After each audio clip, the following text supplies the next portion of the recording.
Hello, hello, hello, hello, everybody. It's 8:05. It's 8 p.m.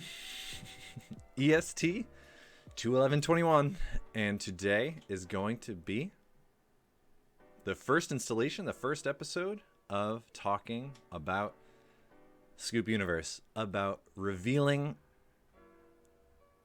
all of, eventually, the intimate details that have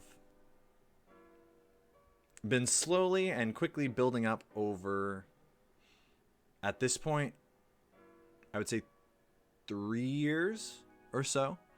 As time has gone on, this has only become more and more of a realized magnum opus, honestly. As I moved through the space of what do I want to do, what do I like doing, what do I derive the most enjoyment from, and excitement and drive and future goals and hopes and dreams, at the end of many days, that dream is still the realization, the manifestation of Scoop Universe. Not many people really know what Scoop Universe is. So many of the details are hidden in Google Docs and notes on my phone and notebooks and pieces of paper and whiteboards and secret scrolls and funky little artifacts that have been assembled along the way. And so today begins part one of who knows how many parts, until everything that I know about Scoop Universe is released unto the people and the void and the opposite of the void.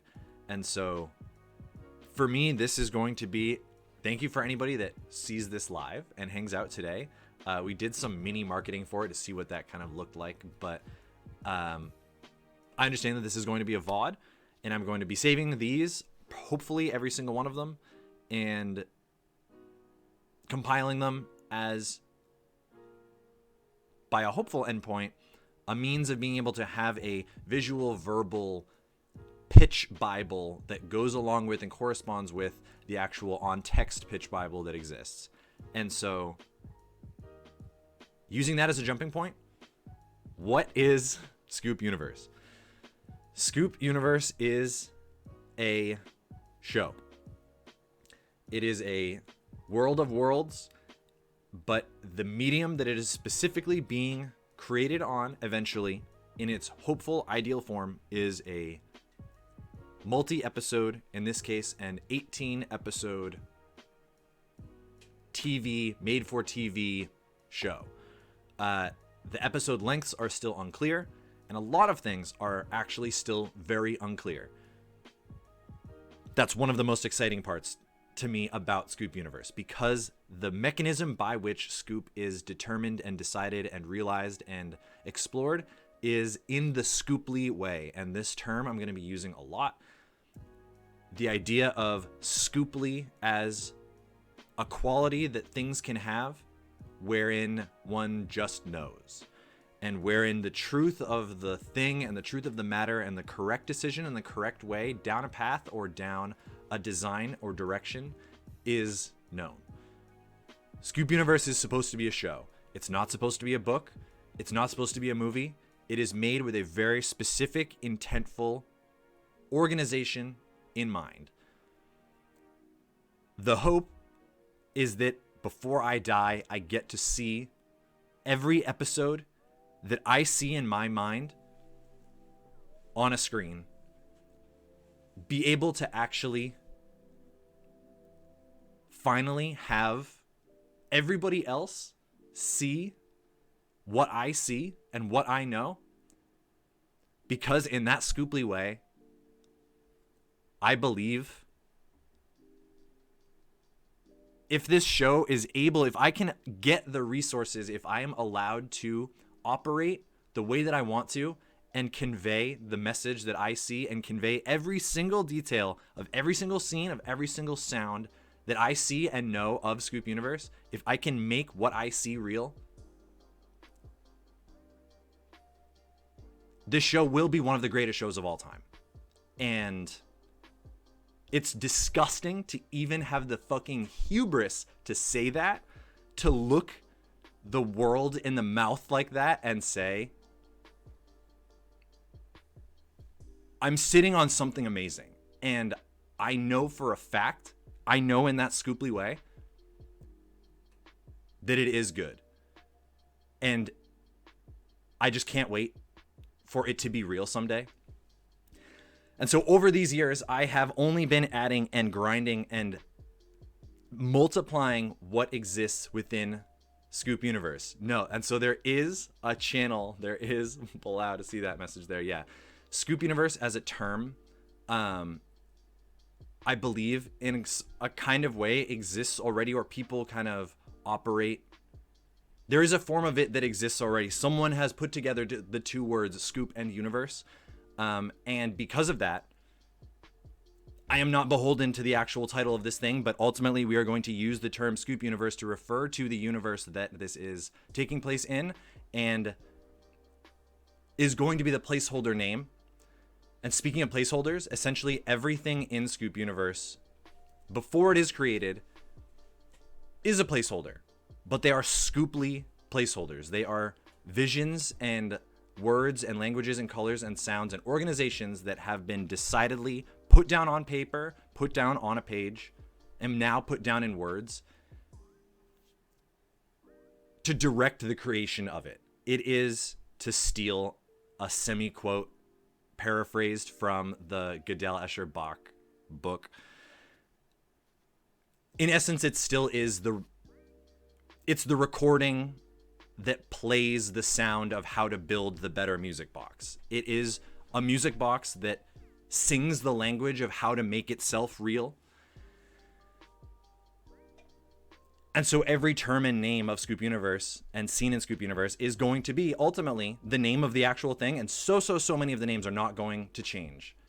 And so many of them have been scoopily identified. And we're going to be sticking with them. But I understand that in the future going forward, if some things have to change, even though I know them to be the name that I've decided, if some things have to change for copyright or whatever reality actually forces it to change, sure, fine. But the real reality is that Scoop Universe exists and it just needs to be made real. So again, what is Scoop Universe? It is an 18-episode show that follows the path of Scoop Juker, the sheriff and guardian of Scoop Universe.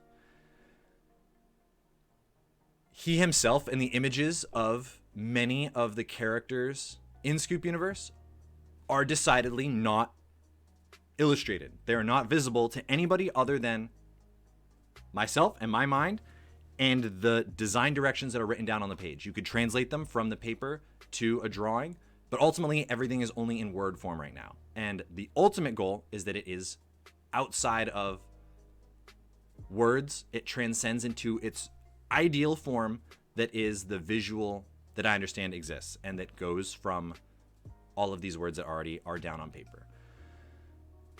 Scoop operates in the world of Scoop Universe, a world of worlds.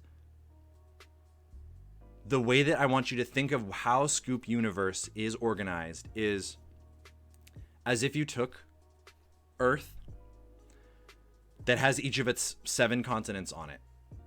If you were to take every continent up out of the ocean, if you lifted it off of, pulled it out of the ocean, you took North America up into the air and you curled it into a ball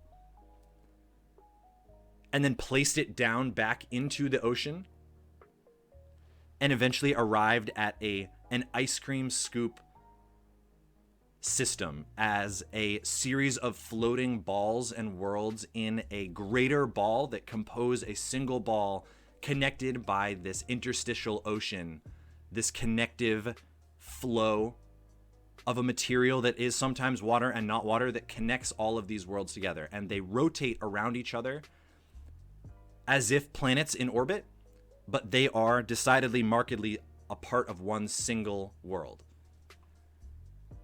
The way that this plays out in the actual universe itself is that borders of countries move. Your planet, whatever world that you are a part of, and there are several, and in this case, I think at the moment there are going to only really be 8 or 10 that are described, visited, and seen moving in the actual 18 episodes that are currently done. But Scoop will be standing on the edge of a planet, on the horizon of a planet, of a world, and every decided market amount of time, other planets that are nearby to it come into orbit near it and allow for a crossing over from one world to the next. Each world is uniquely identified by its own denizens, its own orbit throughout the universe. But it's by definition a series of worlds that can and do interact and overlap. But this is perhaps one of the most simple and though defining characteristics about Scoop Universe. That's page 1, and then it is left behind, and every character knows that that is how the universe works, and every character understands that that is how the worlds and orbits and seasons work, and they know which places come near them during certain times of the year. And it is so much more, instead, the story of Scoop Universe about Scoop being responsible for and being called into action whenever any of the worlds in Scoop Universe that are in communication with each other or in communication with Scoop or his channels, if something is awry, the people of Scoop Universe call on Scoop.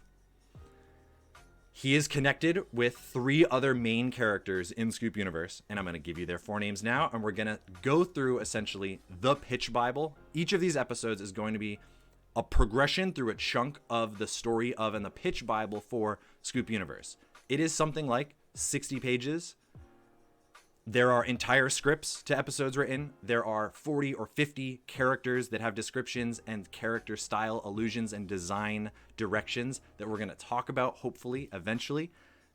This is going to be an active working process for myself as well, having to talk these things out loud. Looking through this, parsing it in real time, converting it, rolling it over in my mind is going to actually as well be an awesome time for me to work on this and move towards creating this in a way that is not doable on your own. And in that way, it doesn't matter how many people are watching or not watching or go back to the VOD or not. It is still going to be an awesome time for me to help myself move this forward, because I know the more the better when it comes to giving this to someone with resources to make it real. And I believe in the story, and I believe in what it has to show and what it has to do, and the labyrinths that are going to be in there, I think, are going to be awesome and fun and amazing. And I can only hope at the very best that you guys will come along with me for this journey. So I'm going to have this Google Doc open. You're going to see a change in light a little bit more.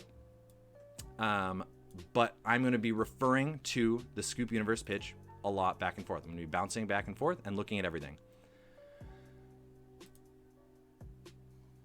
I'm essentially going to read verbatim a lot of things that are on this as well and give a ton of background, insight, behind the scenes, explanations, explorations, expositions about a lot of these characters and about a lot of these scenes and about everything.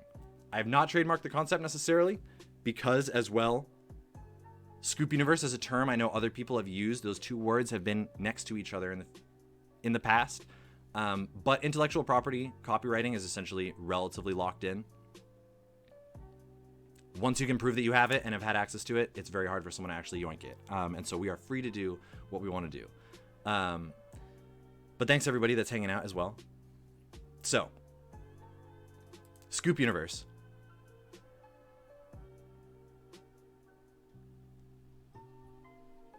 Each pitch Bible needs to have essentially a 1-page pitch. This is, as we have it right now, the one-page pitch. I've said some of it already, but I'm just going to go from this page down through the one-line log and conflict, talk about the tone, and then I will explain the 4 characters. I know I alluded to some of them, but we will get there, and you don't need to know them yet. It's so much more important to know the overall schema of the entire thing. So, the one-page pitch. And everything here is subject to change. I'm going to be working through and editing so much of this. I don't even know everything that is on here. It took me, I re-interfaced with this yesterday and over the last 24 hours or so, and I kept coming to this and being like, oh my God, I forgot so many of the things that I once knew. I forgot how some of these episodes connected, what some of these characters looked like, what some of these characters had. They've been existing there, waiting for me to go back, and I realized how critical and fundamental it is to my own existence and my own, again, magnum opus and ideal creation and progress and project to be able to go back to this. And so we are going to go back to it. Up, away, and beyond space, there lies a world of worlds, Scoop Universe. A single world containing 100 others. The marble of 100 marbles. It is the densest mine of meaning there has ever been. Imagine a continent lifted up off of Earth and then curled into a sphere. North America taken up and curled off of its flat plane on a map into a sphere. Place it back down into the ocean where it once was. This is one of the several mini planets, mini worlds within Scoop Universe. Or perhaps it is more like a massive 100 flavor ice cream sundae, each world shaped and rounded out into a sphere, delicious. The ice cream scoops roll along and around each other. And it turns out that there is an edge and a border to the universe and to Scoop Universe. It will play a role larger than what any of the characters ever expected to have played. Unlike the planets that we humans have come to know and love, each of Scoop's worlds borders one another, much like our countries and continents do, but yet they keep and maintain orbits. Every world in Scoop Universe is like an island spinning in a sea, with other islands, floats, and seas contacting spring and summerly.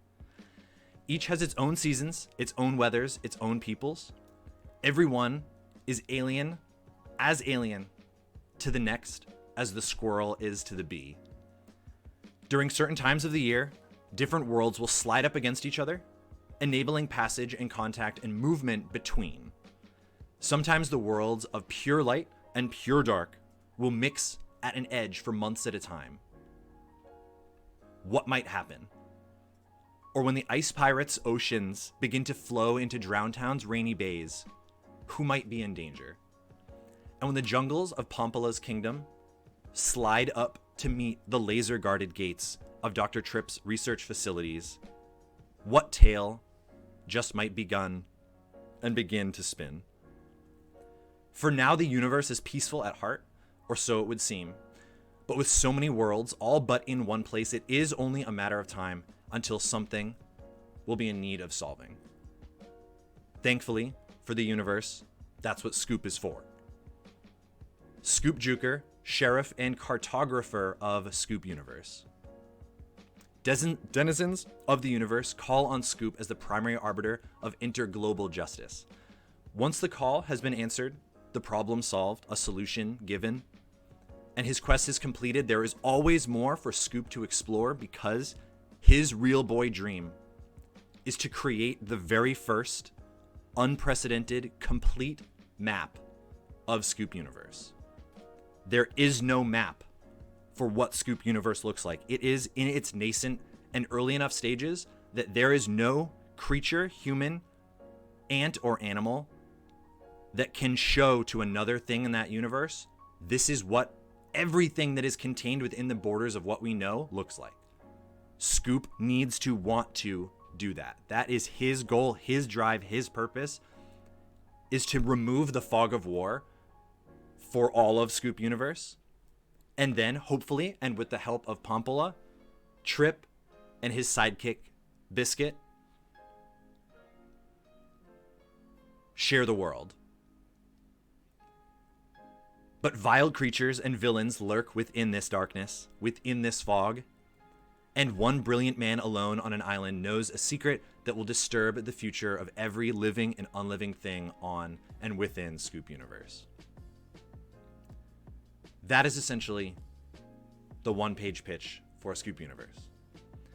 The one-line, log line, the who and conflict, the short version, is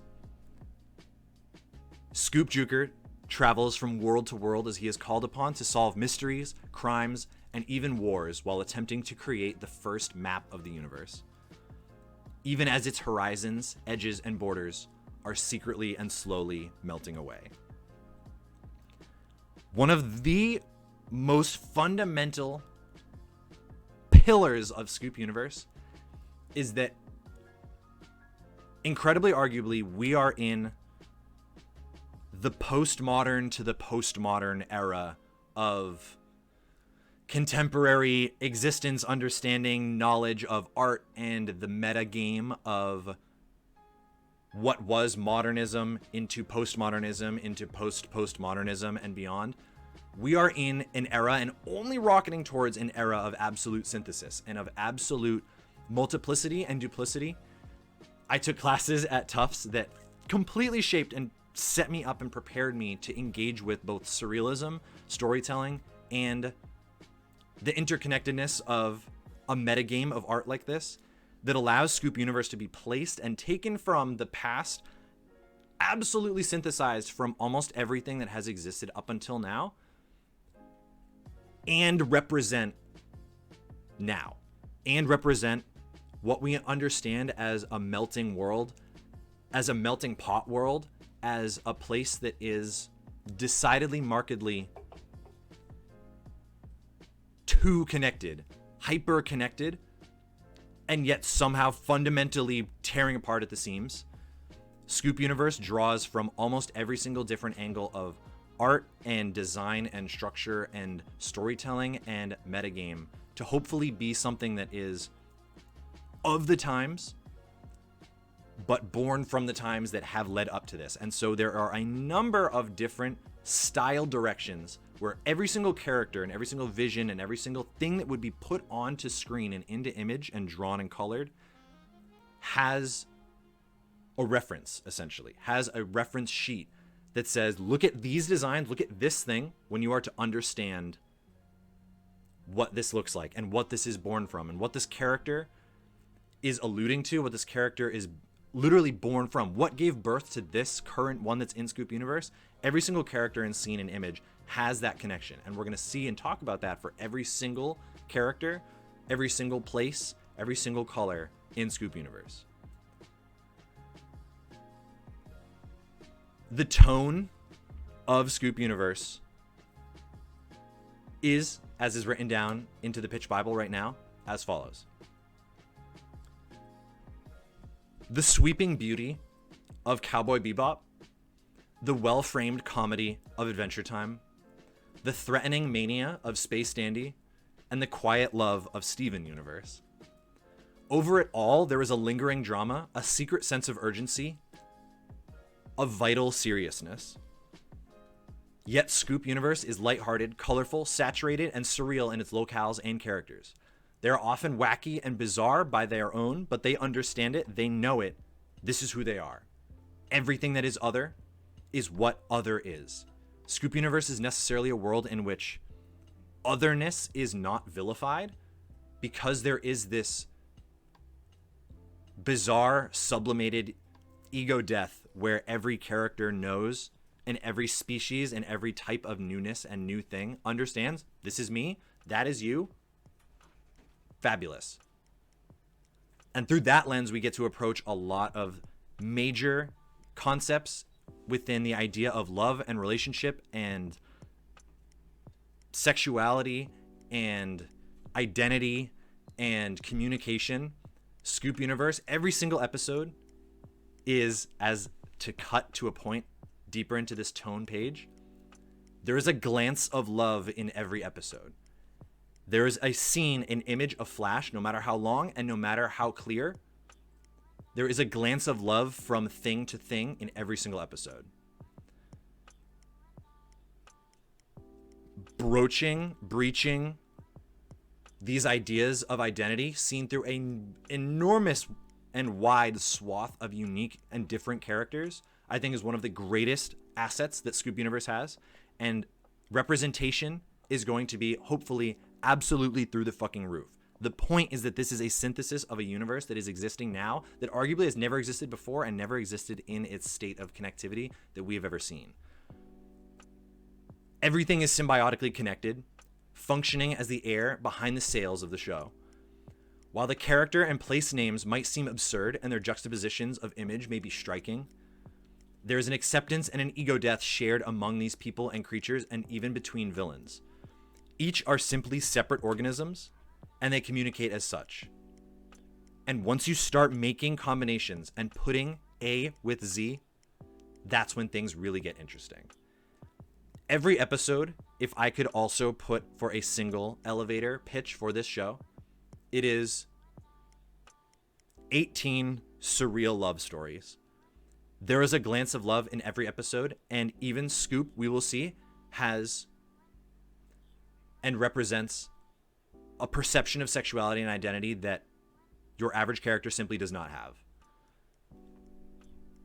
We need this representation, though. We need this idea of a character that embodies, in so many ways, the 2021, the 2030 concept of what characters and stories and shows and universes could and should fucking have, and Scoop Universe is going to have it and is going to be that vessel and that ship.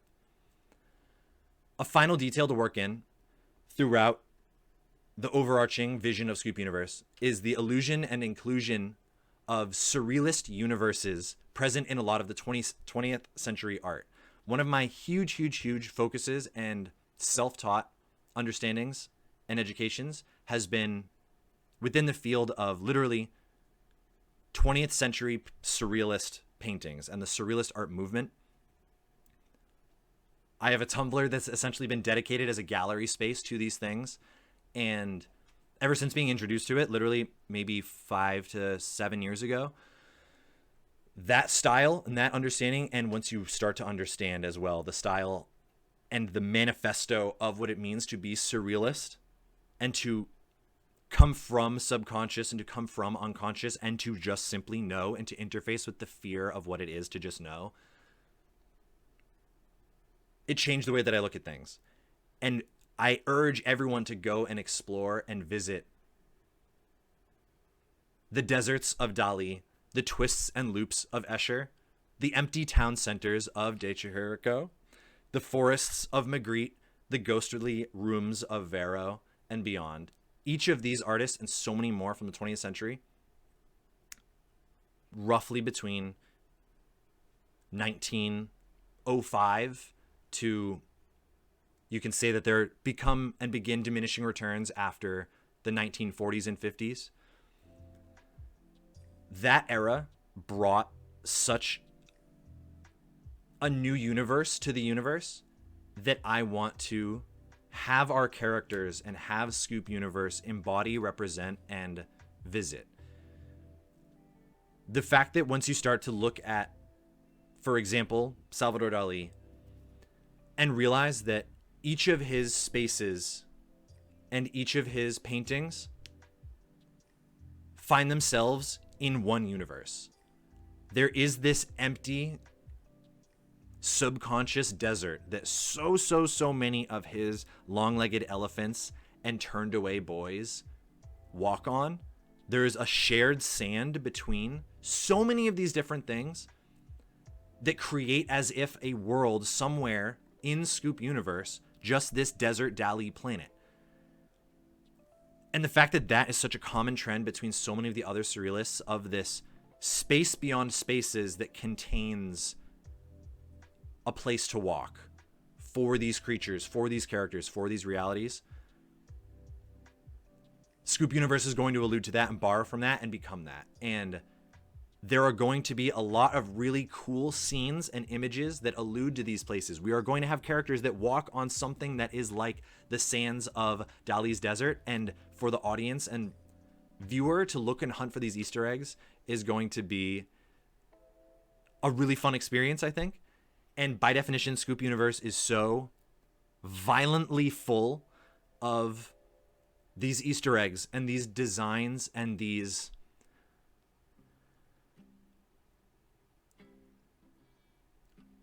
watchmakers' blueprints that float silently and without a selfish bone in their body throughout these labyrinths and twists and turns and characters and horizons, that I am so fucking excited for the people to eventually watch this show and to go back and have this infinite replayability and rewatchability of all these different things and see, oh my God, wait, I missed that. I missed this. This was the Vero scene. This was the Dali Desert. That was the Man Ray clouds. And eventually we will talk about one of the major episodes that is essentially going to be the pitch episode that comes in the middle of the show, that is going to be eventually scripted out and written out, that I don't even actually have the full script for yet. But there is a unique episode that directly feeds on, literally, the multicolored clouds of La Fortuna by Man Ray, and I urge everyone to go and look at that as well if you want to. I won't do it yet. In the future, when we get to that episode, I will absolutely probably pull it up. But these Easter eggs are going to begin now already. And so we are going to see this kind of ultimate final thing and tone that I want to be thought of in terms of the vision of Scoop Universe, is that it is the color and saturation and uniqueness and surreal trans reality of the thing that does not exist and is not representing a thing that we know. But if you trust that it is what it shows you, then it is something. And that is what Scoop Universe is going to be. And I can only hope that everyone also eventually gets to see again what I see. And so we listed Cowboy Bebop, Adventure Time, Space Dandy, Steven Universe. The list literally goes on and on and on. And the number of episodes and cartoon shows and styles and directions that the characters have and pull from is probably somewhere in the triple digits. There are very few characters that even share the same ultimate design or umbrella. And one of the major, massive difficulties and hurdles that I'm so excited to even figure out how to solve is when we have an art team that is going to have to come up with still a singular design for what these characters look like. Yes, they might look different, and maybe we will just hard commit to the idea that the literal illustration style on episode 3 for the characters that we see there is going to be different than the literal illustration style that we see in episode 4. If we visit a whole new world and the characters are different, they are different things, different people. If we can manage to pull off actually every single episode looking different like that, I would love that. But I do understand that in a perfect world, Scoop is going to have that same design no matter what. Tripp is going to have that same design no matter what. I think it is doable, but I understand the difficulty of it and the barriers to it, and I will reach it when we reach it.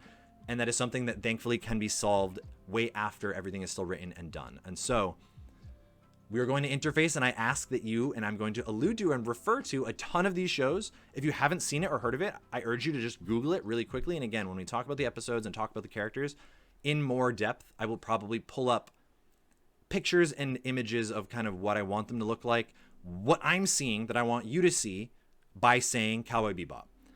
And for the tone and the sweeping beauty of Cowboy Bebop, I mean, that is not something that you can really easily distill from just a Google search like that. But each of these universes that does exist already and that we as a people know and interface with, those things are bearing the fruit that is going to be Scoop Universe. It is being born of the thing. And this infinite art metagame, from cartoon shows to oil paintings, Scoop Universe is going to burst forth from these things, and it is going to have that color, and it's going to have that saturation, and it's going to have that literal vitality to it. And that is fundamental to the understanding of Scoop Universe. I'm going to skip the episode concepts part of this pitch Bible and slide to the characters themselves. It is finally time to talk about some of these characters themselves and even give you some of these understandings of what are these designs going to look like, what do some of these look like, and a little backstory of a thing that just happened really recently in terms of my journey to get these things visual for you guys so that I can show you and give you these. So, there are 4 main characters. Let me take a sip to restart and refresh this. There are 4 main characters. There is Scoop Juker. There is Pampala Foga. There is Dr. Seth Dexter Tripp. And there is Biscuit Risker. Again, their names have been scoopily ordained. And as is, those are their names. Those are the names that we are going to refer to them by. It is possible that their names change just like any human's name can change as they will it to be changed. But for now, we're going to use and try to keep this thread of consistency among them when we name these 4 characters. And they essentially compose the 4 major tenets of the show.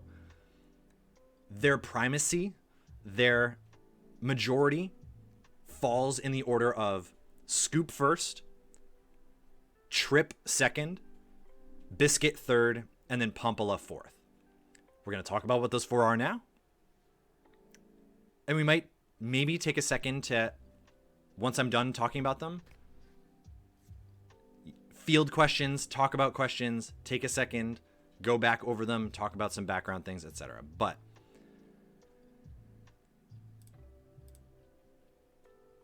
first is first, Scoop Juker. The way that I started to set up the character Bible for this show was following the rarity grades that you see in things like World of Warcraft, Hearthstone, and other games.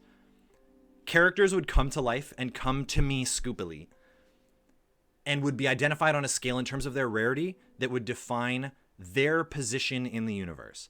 Most of the time, it fell under common, rare, epic, and legendary.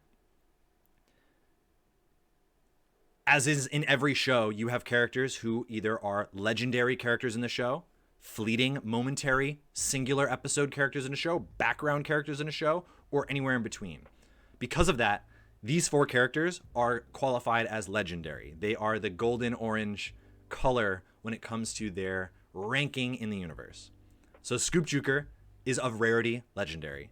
His theoretical style illusion is and composed of Steamboat Willie, Mickey Mouse, Popeye, and Rayman.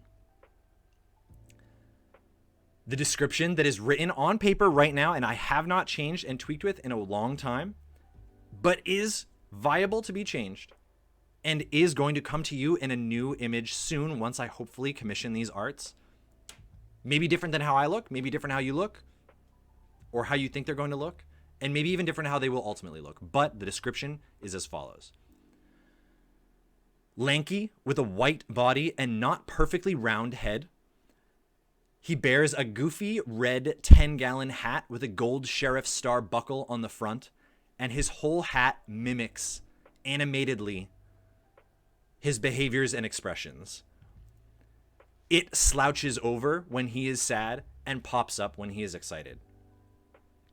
He has blue pants and overalls and a jacket combo, white boots, black eyes, and a noodly long nose.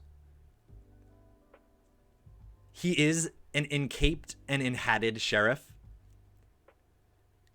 And whether or not he contains and keeps a cape on him like this is up for decision. This may change and is a character quality that came up a long time ago about Scoop and may or may not be carried over into the reality of the show.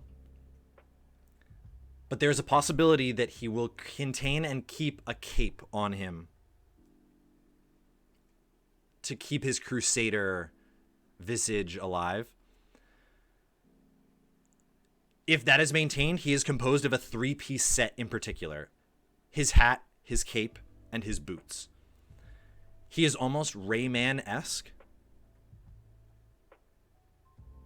But the connections between his limbs and arms and body and neck and even the humanity, the vision of his face and body is going to potentially lean far closer to Rayman's style than any of the other characters. He is, in a stylistic sense, an exception to many, many, many of the characters in Scoop Universe. Sheriff and cartographer of Scoop Universe, of the universe.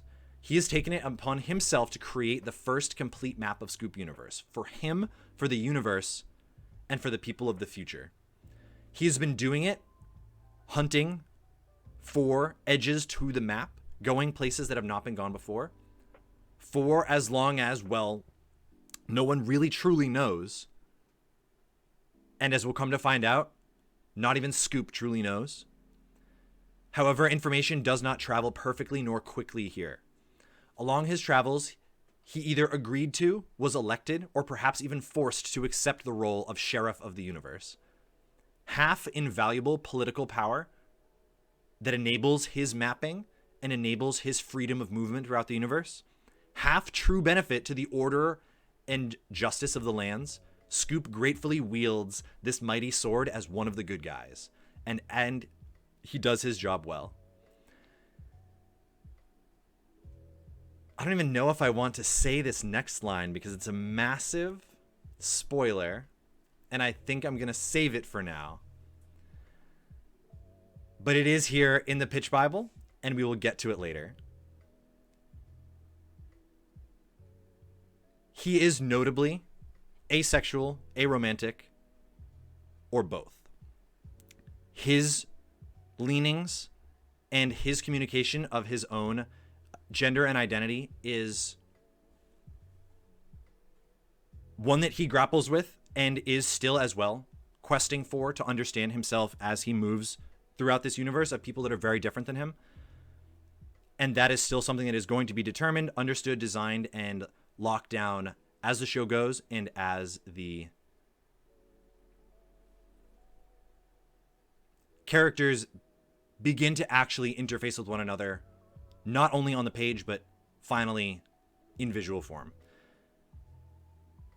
But I mentioned how LGBT representation, identity representation is going to be fundamental to the show, and many of the characters complete and flesh out as much of the spectrum as we can possibly hope to imagine, and in the way that they exist. They are real in Scoop Universe, and they are here. Everyone is simply telling their story.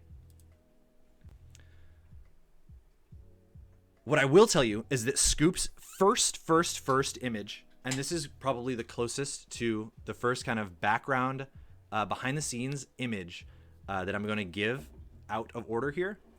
It's not a spoiler, but the very first image that he ever came to me in was of the scene of him drowning in a submarine stuck underwater. His noodly body, and he has this long nose and this large hat, and he is this kind of Adventure Time, bizarre exception to what a normal kind of character would look like. He's a very noodly, odd-shaped character like that. He was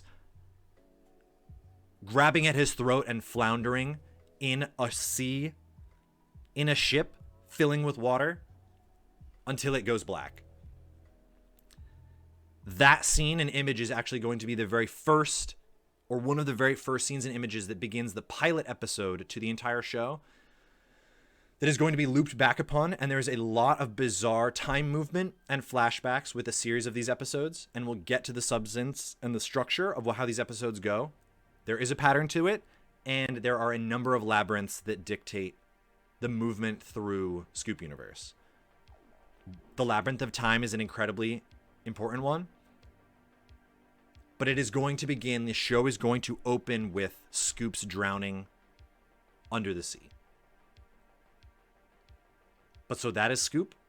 He has his giant manic animated hat. He has a bizarrely Rayman and long-nosed character with the blue overalls and the white boots and the good guy red, white, blue Jeskai-esque colored design to him. He moves from world to world, called to action, and hunts for himself. His quest is to map everything. No one has done it yet. He is going to do it. The second character, written here, but not the second character of the majority of the show, and I will probably reorganize these to allow for the second real character of the show, the other half of the show to come second, but That character is Dr. Seth Dexter Tripp. But we'll get to him after this branching character. The fourth tiered character in terms of the importance of Scoop Universe, which is the first other primary character that we see introduced in the show when Scoop finds himself washed up onto the sea, washed up onto the shore of this character's planet and of her world, is Pampala Foga. Pompala space Foga. She is the next legendary character that we see introduced. Scoop is seen drowning under the water and washes upon her shores, and the shores of Orta, the planet and the jungle heart of Scoop Universe. Pampala Foga is another legendary character. She is orange, yellow, golden in that color spectrum. Her theoretical style illusion is a combination of Kim Possible, Futurama, and Atlantis / The Road to El Dorado. She draws a lot of character traits and semi-qualities from Chell from The Road to El Dorado, but is of a far higher power level tier than Chell is in The Road to El Dorado, though I talked a little bit a long time ago about how I think The Road to El Dorado is really, really cool in terms of the way that it shows its power levels among its universe, and of how Miguel and Tulio are extremely high level multi-class bard thieves and bard rogues. But that's for another day. Busty and wide-hip, thick-legged, dark-skinned with dark and golden eyes, long dark hair with flashy white teeth, and at times differently adorned in beautifully covered and colored feathers, furs, and leather scraps and get-ups. Pampala Foga is the jungle's Cleopatra, ruling over the largest world in Scoop Universe, Orta, a utopian matriarchal oligarchy. Her world appears to be at the natural heart of Scoop Universe, and Scoop washes up on her shores after he drowns to begin the pilot episode. But as we'll see in the pilot episode, that has already... It is going to begin and media race like that. The first episode of Scoop Universe is not going to be at the beginning of Scoop Universe. It is going to be in the middle, and we're going to travel back in time to flesh out the storylines as the episodes go. But again, when we talk about character structure and organization of the episode structure, we'll get back to that. She is aligned with Dr. Tripp and Scoop to maintain peace in Scoop Universe. She is primarily focused on the newly shifting size of some of the worlds in Scoop Universe, and hopes to investigate whether someone or something might be behind it. Her world and her connection to the heart of Scoop Universe, and as we'll come to find out, is actually kind of dated back as the oldest planet in Scoop Universe. She has a particular connection to the age and longevity and legacy of all of these worlds. Her woman-powered community recreates Scoop's map with monk-like diligence and helps to maintain and uphold and spread the history of Scoop Universe. One of the major economic functions of her kind of non-warrior Amazon-esque clans is to, when Scoop produces and finds new sections of Scoop Universe, previously uncharted, previously unmapped sections of Scoop Universe, he goes to Pompala. His connection and business partnership with her is in the replication of these maps. The people in these worlds want them. The people on Pompala's planet wants them. Tripp wants them. Biscuit wants them. Everyone. We take for granted that we have a fucking map of everything. They are in a state in their universe's lifetime where they don't have that, and so that becomes such an invaluable resource that Scoop wants to give to everyone, and Pompala teams up with him to do this because she believes in that as well, and believes in his quest and wants to help and has the resources to help. A number of other things go on her jungle planet, and other episodes will return to it, but the first episode begins there The pilot episode begins there as Scoop washes ashore. And her partnership is with him in a number of ways. And of course, obviously, everything hopes to be next level in this way. Scoop's aromanticism, asexuality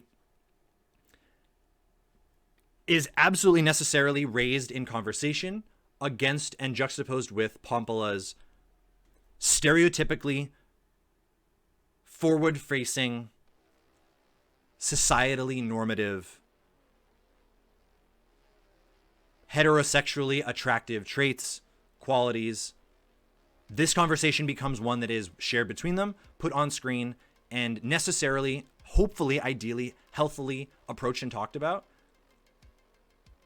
on screen, on script, for the people. Because again, this is something that needs to be done, needs to be had in conversation in a healthy way. I fully intend for every single person, every single voice of every character to be of the identity that the characters themselves identify as, represent as. I need and want that representation for each of these characters to communicate with experts that know so much more than I do about these things that I want to introduce. I do not know everything. All that I know is Scoop Universe, and we are going to make it as best as we can. But so Pampala Foga is notably heterosexual leaning / bisexual leaning. Again, this is up for conversation and design and debate and understanding. But on the spectrum of where she is in relationship to Scoop, that is her angle. That is her identity and character.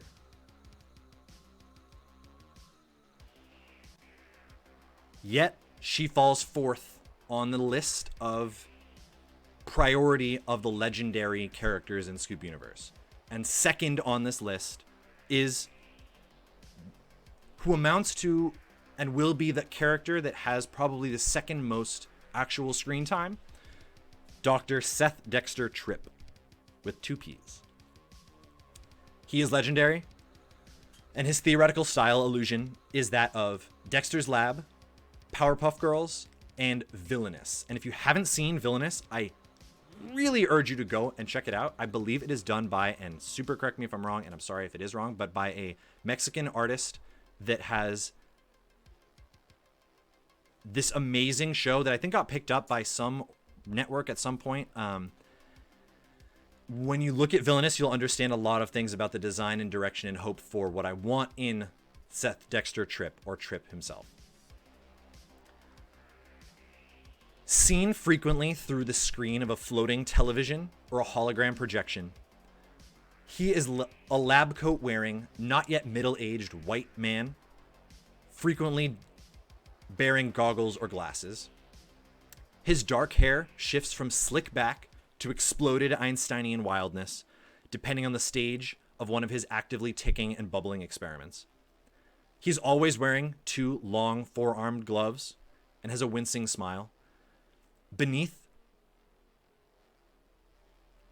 one of his gloves is a mannequin arm carved of a wood that we will see later, and I will not yet reveal the identity and secrets of.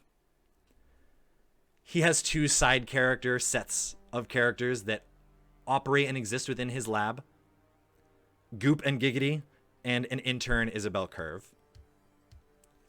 The extreme futurism of the universe, of Scoop Universe, is headquartered exclusively on Dr. Tripp's world, where he does not rule but instead acts with super scientist freedom in a guarded super castle that takes up a Dragon Ball Z majority of a small little floating planet.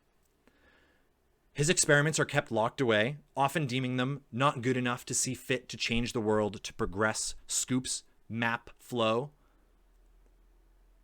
or to even succeed in scientific rigor. He primarily helps Scoop in exchange for the sheriff's retrieval of artifacts, organisms, and research opportunities, as well as materials for a number of his experiments of his own secret leanings, as well as that cooperatively with Pompala and Scoop. He is responsible for giving Scoop access to technology, quote unquote, that allows Scoop to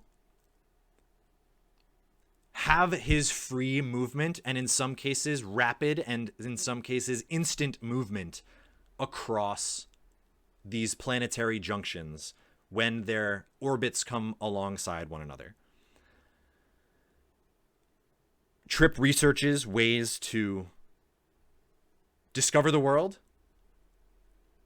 but in a way that is different than Scoop. Scoop searches and seeks to uncover, whereas Tripp still ultimately seeks and hunts for domination in this very scientific way. Tripp is notably, aggressively straight. Good night, Plow. There are other elements to the Tripp section of this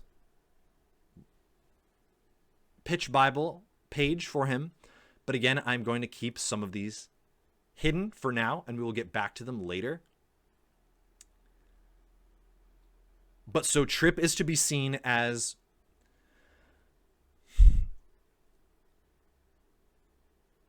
whether one is the other or not, in many ways, the Cain and Abel to Scoop. They form a duo that is going to dominate a huge majority of the on-screen time. Every single episode, except for 3, except for 2, have at least Tripp or Scoop or both in them. They're in the majority of every episode, often together, and there is a huge element of every episode that I'm not sure about doing yet, and I have yet to completely lock down, but very likely there is going to be every single episode is going to begin with a cold open of Tripp progressing and showing in real time his brief little intro, his brief little scene and segment, working through his research, trying, failing, moving simultaneously as Scoop is moving, but in a cutaway in this cold open that is necessarily membraned away from the majority of the other 20, however many minutes of each episode. Whether or not each episode is going to be 30 minutes or an hour is also still unclear. At the moment, it's roughly mapped out to being a half an hour per episode. And so with these cold open sections, it will be a 4 to 5 minute, 2 to 5 minute Tripp opening that then transitions through the introduction, the opening of the show, and then into the majority of the action of the show. Tripp might sometimes find himself as well in those moments. But I had this brain blast at one point that will hopefully, and I will explore more of it, and I still have to write so much of that because each of those cold opens is going to be very different, is going to dictate and open so many Easter eggs and connections and metasyntheses between these episodes that it's going to be a lot of work still. And I will probably hopefully work on a lot of that with you guys too. But I would love it if every episode opens with Tripp, gets to be alone in a room with Tripp, alone with a camera in a room with Tripp, hearing him, seeing him when he knows that he is not being seen, for that character exposition, for that uniqueness of being able to have Scoop in a room on his own and sometimes, and Tripp in a room alone sometimes. Each of these characters being able to have their alone time with the camera is fundamentally crucial to, again, the identity of these characters, the inner machinations of these characters, the thoughts and dreams and hopes and humanities or lack thereof in each of these characters. And a lot of these hopeful episodes are going to have a lot of that.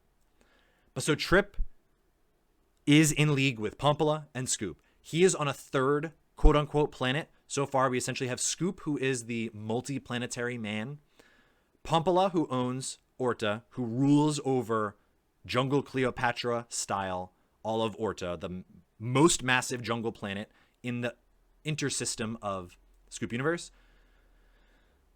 Tripp houses himself on a semi-artificial or not little tiny run-aroundable Dragon Ball Z planet that is this massive structure of his castle lab that is on top of it, and is almost essentially far off in the distance.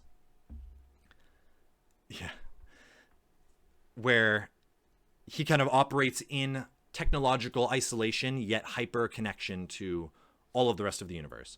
We see in the very first pilot episode that Scoop is going to wash on Pompala's shores and be brought up into her kind of beach overlooking castle and establishment. Tripp is going to fly in on, as the initial opening of the kind of his description said, in a flying drone carried television screen that is going to have his image relayed to them while he can communicate in this very, very unprecedented, unusual way. This is a technology that is not common. This is not accessible to the average person, to the average denizen of Scoop Universe.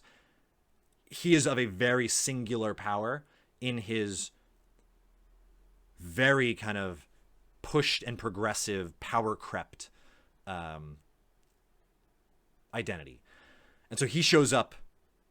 He gets the call, instantly shows up that Scoop is washed ashore. Pompala has him, and Tripp arrives, conveys information, and also plays a role in bringing Scoop back from the brink. But again, when we talk about that, we will get there. He is the locus of technology. He's the locus of futurism. He's the locus of science and all of the villainies and heroisms that are affiliated with it. He is certainly juxtaposed against Pompala with this kind of very pastoral technology. But together they form a triplicate with Scoop. Tripp is still the second character of Scoop Universe. The final character of the legendary characters, but a character that did not start legendary and finds himself legendary, is Scoop's sidekick, Biscuit Risker. He was once epic and finds himself ascended into the legendary position, but again, even that tale we will approach and reach later. His style guide illusion, his theoretical style illusion, is BoJack Horseman and Venture Bros. Part of his design is certainly from Mr. Peanut Butter, if you are familiar with BoJack Horseman. He is a Scoop height, yet just barely slightly shorter, stocky, short-haired, stands on two legs, golden retriever type. Scoop is not tall. Scoop is, in general, actually relatively short. Tripp stands taller than him. Pompala stands taller than him. Biscuit stands at about his height, yet maybe perhaps slightly shorter. Biscuit has a less flashy and smaller, more sheriff-esque, more deputy-esque, wide-brimmed cowboy hat, and a handkerchief around his neck, a star badge upon his left chest. He keeps on him, but does not always wear, but technically has access to an artifact that we will see that there are a number of artifacts and these magically propertied items that exist in Scoop Universe and dominate and dictate the direction and life and tale and times of Scoop Universe. Biscuit has access to an artifact called the Sin Glasses, a wicked red and black set. They allow him to, on a very long cooldown, temporarily see, when equipped, a character's level of evil on the spectrum of good and evil. He also has a normal pair of aviator-style sunglasses for everyday use that he wears regularly and for +5 good boy points. Once upon a time, Biscuit was abandoned at Pompala's ziggurat doorstep. He was soon quickly and accepted and raised as woman's best friend. Unanimously perceived as superior to the other men on the planet, he was awarded the title of local sheriff and trained to keep the law on Orta. Mostly, it just involved keeping the tomfoolery in check.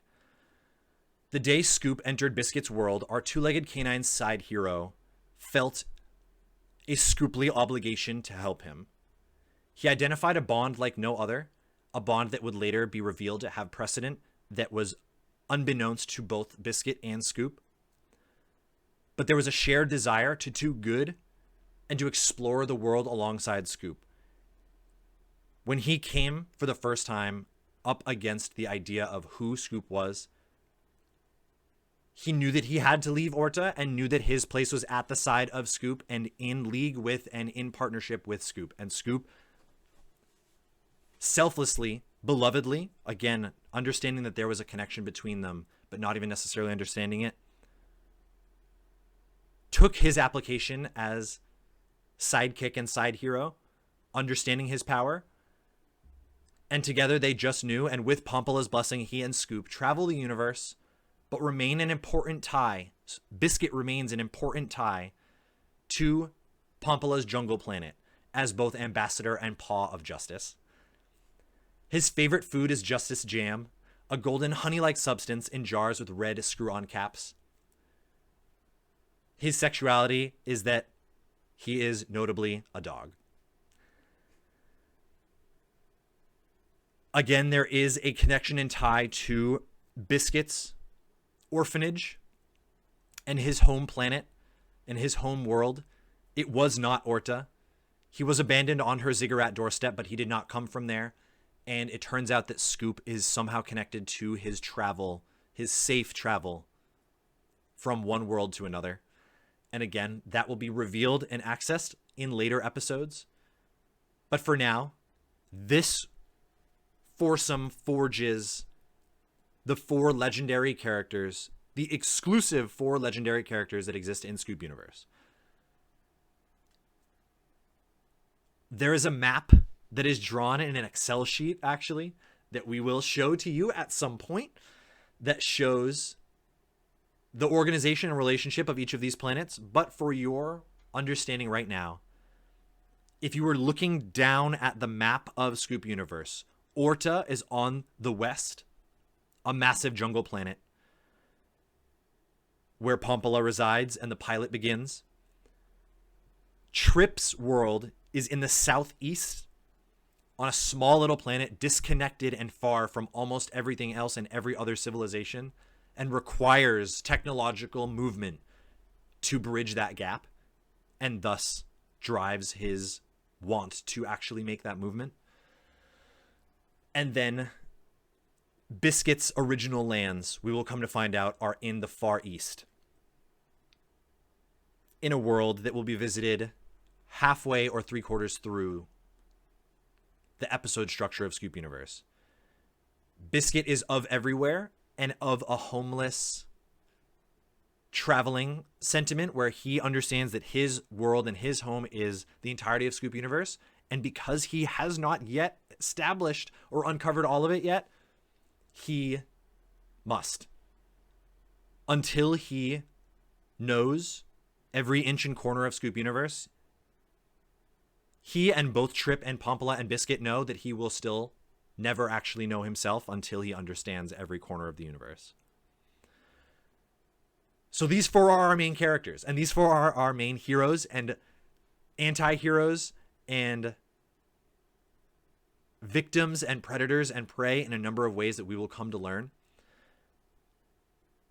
For the pitch Bible, I need to get these characters drawn, illustrated, animated, and completed. Every pitch Bible necessarily, essentially, needs to have a visual component, an art component that shows, that actually gives you, this is what Scoop looks like. You can fucking look at the page and paper and see color and outline and have this vision in your head that doesn't need to be created by words. I'm in the process of doing that. I worked over this summer amassing a small little nest egg of Fiverr resources, and I threw out a couple days ago a request into the Fiverr-verse to say, this is what I need. I need these characters brought to life in a visual form that I can now begin to show to people. It will not necessarily be their ultimate form. And again, this is going to be for a pitch Bible. This is going to be for a show. This is going to be for a cartoon reality that will, in its story, in its travels, become real.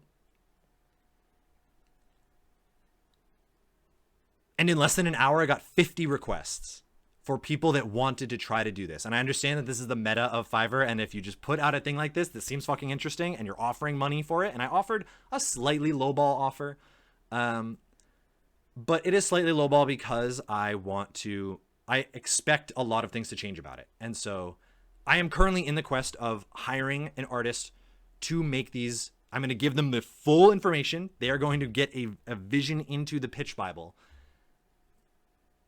And hopefully I will have these drawn and illustrated characters soon for you. The thing is that it's just 4 characters, and they need to be in the same style. They have different style illusions in order to help art direct the artist. But these are 4 characters that will have a singular vision and image throughout every episode, regardless of where they go. And so they are going to share perhaps one of the only kind of symbiotic art styles. This is in a sense to reinforce their sole position as legendary characters, as some of the only 4 legendary characters. And in a way also drives their understanding of each other, and that they are on a similar plane of existence and of level.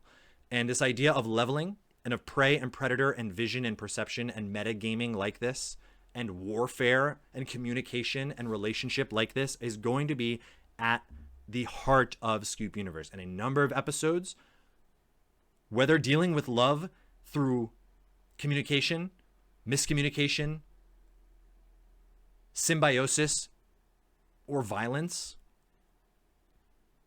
characters are going to see each other and they are going to respond in kind. We are going to bear witness to each of their relationships.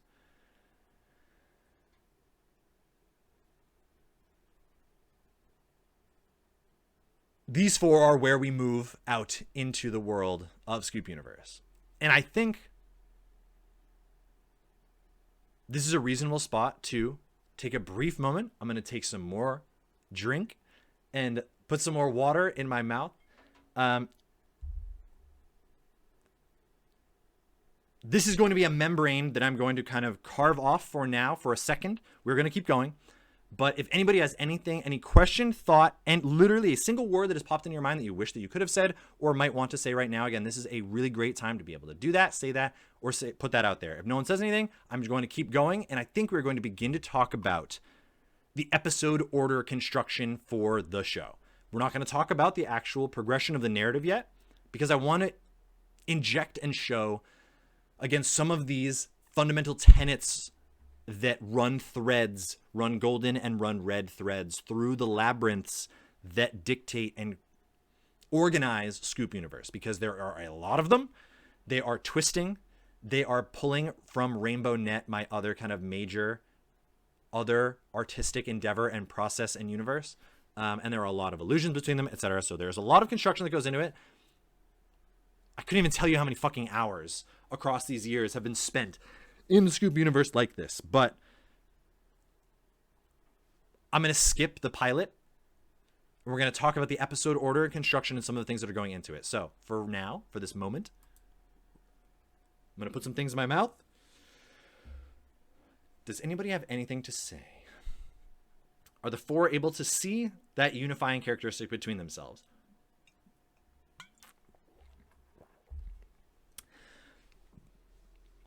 Yes and no. So for this question, Miss Didala 3,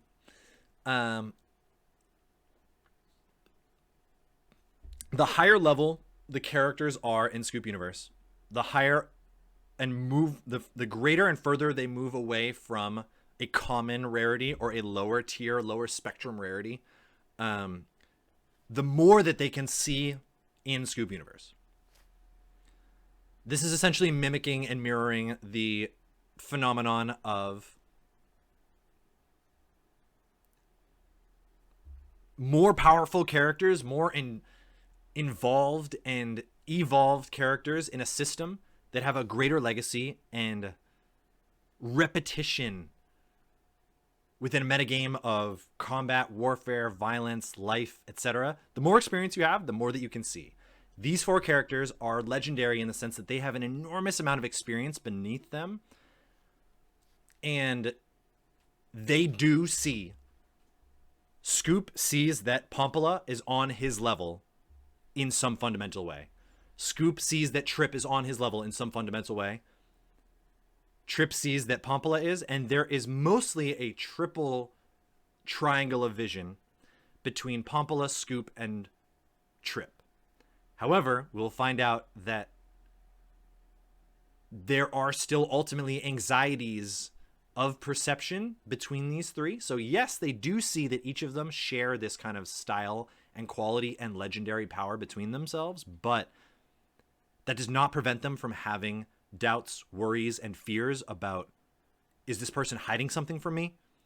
Am I actually on the lower level? Am I actually not understanding something? Are they actually on a higher level? Am I actually on a higher level? And these fears and worries will play themselves out in ways and interactions, both in how they perceive and pursue their goals. And we see, actually, and so I will continue to do this probably as it comes up, to allude to some of the episodes that will come. One of the early episodes involves Tripp's lab castle being raided in secret by Pompala's Amazonian Delta Force. Tripp isn't supposed to necessarily know it. No one is supposed to necessarily know it because they are, again, supposed to be on the same team. But something happens that Pompala catches wind of,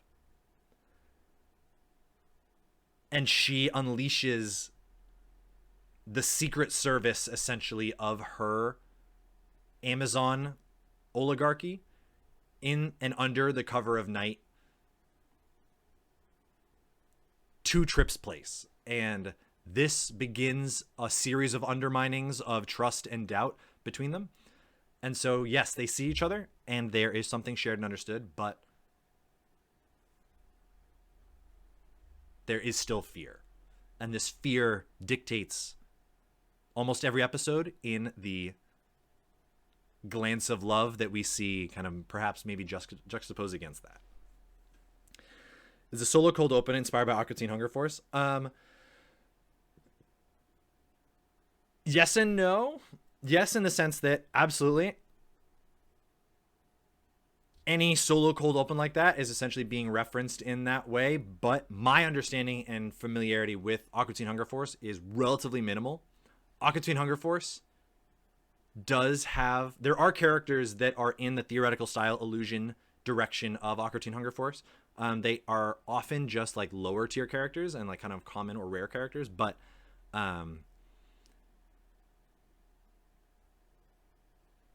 if that is something that you think that I should be investigating more, I will look into it, absolutely, to have that greater understanding of that, because yeah, the precedents of that are being alluded to with potentially having every episode cold open with Tripp's progress through his research of Scoop Universe. Again, that might not be something that is going to be upheld in every episode. There might be something that is just, it might end every episode, it might open every episode, but the idea of having a Tripp segment, a Tripp sequence membraned away in every episode is going to be very heavily aggressively pursued and investigated. It might not work. We might want to have different openings. We might need to have different endings. We might have only these Tripp episodes, and there are some, but the idea of a professor type doing a solely cold open that sort of sets up the episode is very similar to the free season of Aqua Teen. Oh, that's right. Where he's just like, okay, I will definitely have to check into that a little bit more. The interesting thing, I believe, from what I remember from Aqua Teen Hunger Force, is that a lot of it is like him.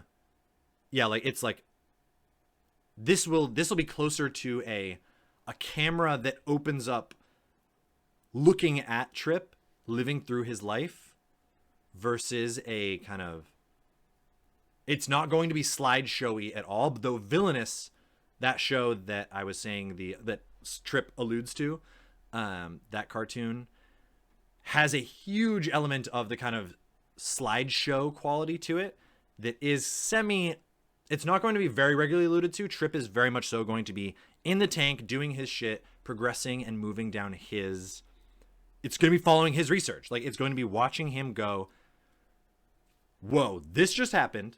I just did this thing. Reaction occurred. Thing was produced. Outcome occurred. What does that mean? Parse that, understand that, record that, calculate that. Now what? That's what I want the cold opens to essentially be. Villainous is pretty sweet. The art style is really cool. It's worth taking a peek. It's relatively short. I saw most of like what was not syndicated, I think. Like I think he did a lot of it on their own. But yeah, I just want the cold opens to, if we again run with this process and element, I want the cold opens to be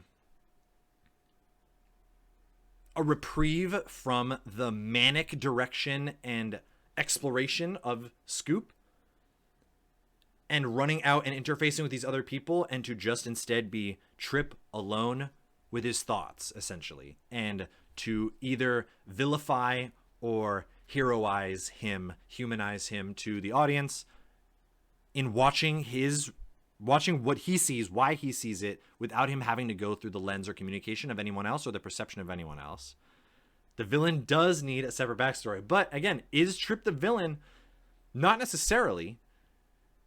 And again, he is in league with Scoop and Pompala. Like they work together, and a lot of the flashbacks are going to be Scoop and Tripp were best friends. One of the surreal love stories at play in the course of Scoop Universe is the love story between Tripp and Scoop. When we go back in time, we're going to see them in a different age, in a different era. Villain just comes from the Latin word for house and villa, right? Perfect. And so one of the major deteriorating, moving elements of Scoop Universe is the relationship between Tripp and Scoop. They together form the most powerful union of symbiosis and shared resources and filling in the gaps of what the other person's weaknesses are with one's strengths, and they form a duo from Once Upon a Time that we see and watch deteriorated both in real time and in flashback. And so yes, the cold opens become hopefully basically his time. Thanks, Alex. Oh, I should move this out here. It needs to be Mullah H2 Pog, but let's do that. Bam. Heavy breathing. I never updated what the alert box is. It's so long too. But so yeah, any other brief sentiments, words, or concepts for the moment? Otherwise, we are going to take a dive into some of the constructional elements of Scoop Universe. Again, before we even talk about the plot, even though I've talked about a wee bit. Any other thoughts? Otherwise, yeah, we're going to get into, I think I want to talk about them early because the secrets of them are not exposed, but there is a 4-3-2-1 that orders and is found within this pattern, is found within the kind of spiral stems and whorls of the flowers of these worlds. So I'm going to talk about what that 4-3-2-1 is in a second, if we are ready to kind of move on like that. Jade does play a role. I know there's some kind of delay, so we'll give it the whatever 20 seconds or something, but cha-ching. Am I taking it? We've got one of our many rings. And maybe that's something, another place to talk about. Though we will probably talk about the major artifacts that dictate the storyline of Scoop Universe. There are two major ones that are throughout the entirety of Scoop Universe pursued by Scoop and Tripp. At different times, they have them in hand. At different times, they lose them. At different times, they are trying to put them together. And at different times, they are put together. Whether or not we get to that now is unclear, but that will come up soon. So,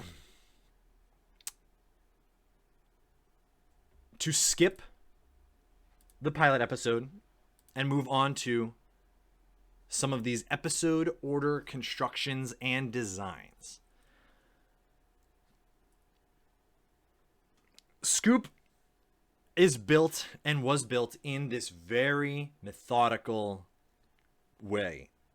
Weirdly, that method is again of the just knowing, but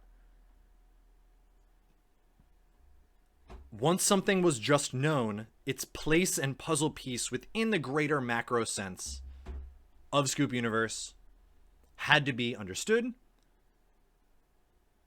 fit in, and then track and connect and have the connections discovered between all of the other things that were scoopily ordained and discovered within the universe. Because of this, there are a number of paths and archetypes of design that show recurring themes throughout the episodes. These are episode structures, and I'm going to outline for you guys now, essentially, what a number of those are. We will likely end up talking about and getting into some of the nitty-gritty of the episodes next time on Scoop Universe, but because it's going to take a long time. But so for now, let's jump into the episode order, construction, and designs. The episode names, and again, I'm just going to say them now. They will come up again in the future. You will see them again if you look on, I think it's Twitter or Instagram or Facebook. There are these kind of initial Easter egged documents that are now out in the wild that you can go and look at for a text-based mini scroll into the Scoop Universe. But you have to go find them. So I'm only going to be giving you the words right now. The episodes are as follows, in order, and or their code names or their real names.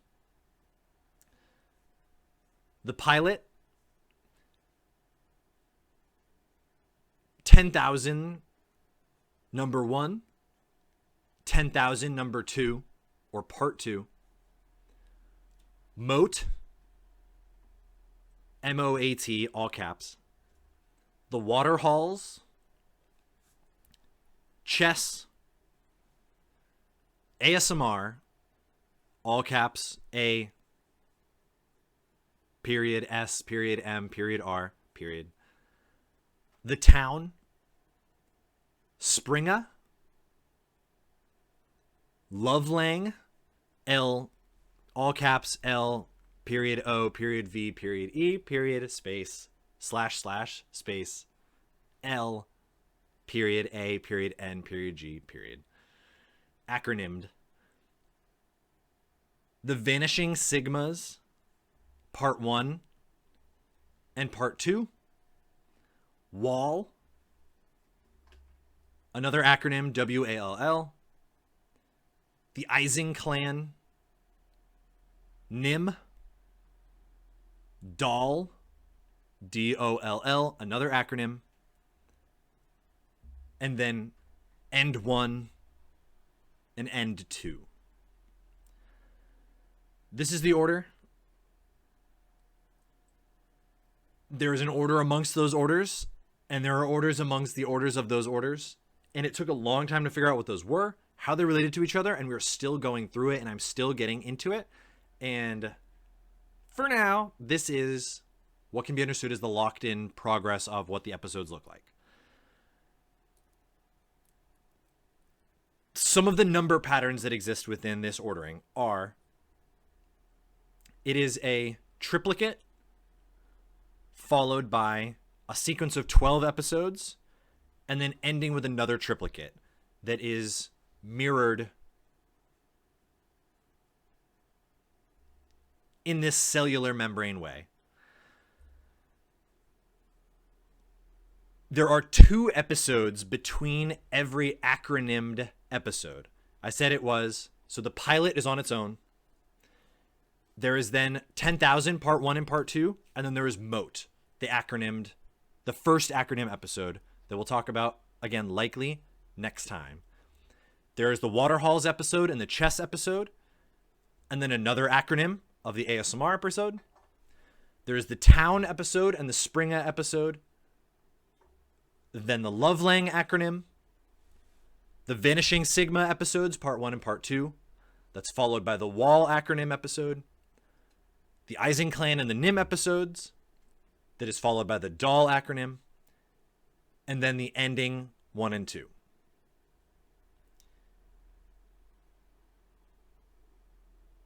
there is a sort of semi-floating final acronym that follows the 1-2 of end 1-2, where there should be another acronym in its place.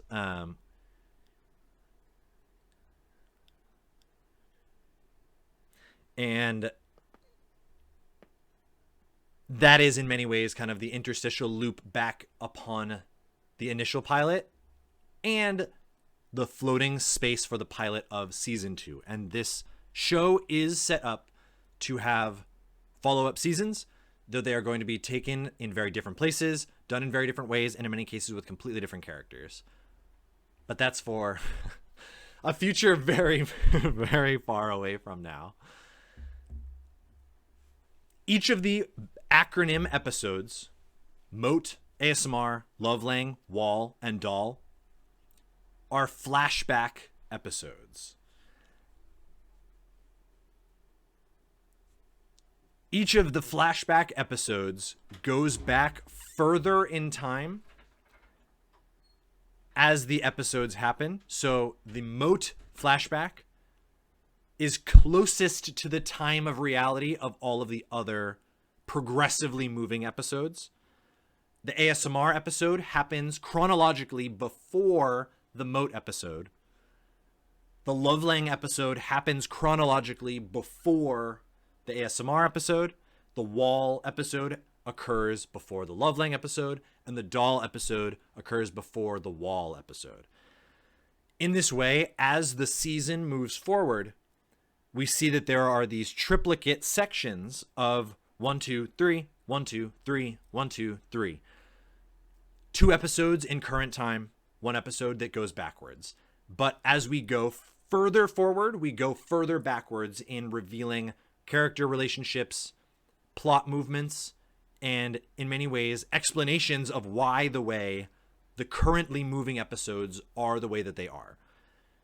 Things will occur or be seen in the real forward moving episodes that get exposed or filled in as we take a second every 2 episodes to jump back in time deeper and deeper. The scale flow of time is as follows, and this is something that I've just written down again, and think of this as essentially, again, another pattern or Easter egg to think about, revisit in the future when things make sense, and maybe this will change, who knows, but we will see. If we were to organize them to numbers, the pilot episode would be episode 0. And then we have 1-1. So 10,000, part 1 and part 2. You could organize those as numbers 1 and 1. They are taking place in the same time, in the time of 1. You could think of this as year 1, day 1, week 1, month 1, whatever it is, but it is the same unit of time. They happen together and one right after another. Then occurs -1. -1 is the Moat episode. It's the first flashback. It's the first one that jumps. Again, it is only 2 units away from the time of 1. The time where the 10,000 episodes take place, the underwater episodes, as we will see, they are the underwater and then the above water episodes that follow the pilot. Those happen in real time. And then we jump back. We take 2 steps back to the Moat episode that occurred not long ago. After the -1 episode comes 2-2 of the Waterhalls episode and the Chess episode. Again, you can think of those as occurring in year 2, month 2, whatever it is, the next kind of unit leap forward of time, as there is a gap that takes place between the time that we are watching the flashback episode. Following 2-2, we have -2, as the pattern would make sense. That -2 is the ASMR episode that again leaps back in time, that occurs chronologically before episode -1 of the Moat episode. And so this is why progressively we see these, in the pattern shows, flashbacks that as we go forward, they go deeper back. The pattern then fills out as you would expect. It looks like 1-1, -1, 2-2, -2, 3-3, -3, 4-4, -4, 5-5, -5, 6-6, there is then not a -6. The -6, Memento style, will be seen in a number of ways, potentially as just the second season or looping backwards unto Pilot 0.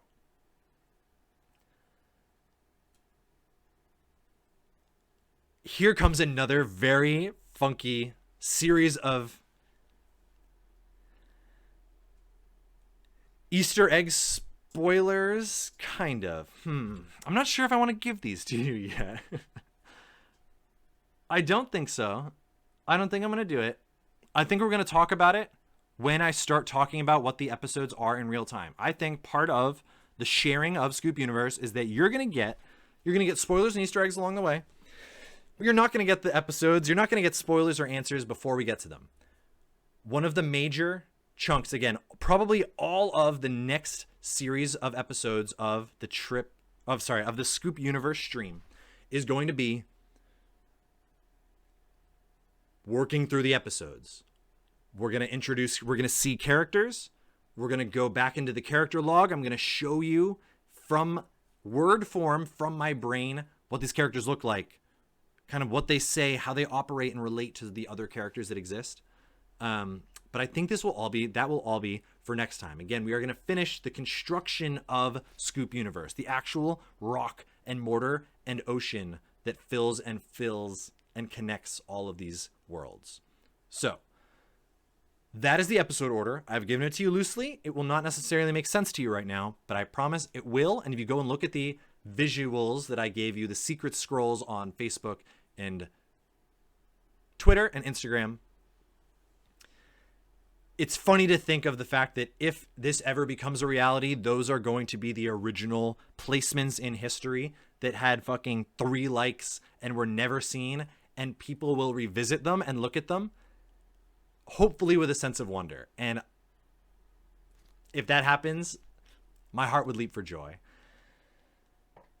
So for now, if you want to go look in real time, in proximity to the history, I suggest you do. And again, you'll get some funky glances, and the map of the ASMR episode was one of the secret scrolls that was released. So if you want to try to parse that or see how that might make sense in the future, again, go take a peek. Those can be found on like Instagram, where it's Mullahu TTV, I think it is. Twitter is Mullahu. Facebook is my name, Stephen Mullahu. I think they're all public. I think you can see all of them. Go take a peek. And this was posted over the course of the days on February 11th, 2021. Another drink of water, and I'm now going to talk about the 4, 3, 2, 1. Likely this will take us to the end of this episode tonight, the end of the exposition tonight, the end of the beginning of the reveal tonight, where we will leave you with an understanding of the chutes and ladders that are holding some of these kind of intangible things together. God. Not finishing an energy drink. At 10 p.m., we'll fucking see. But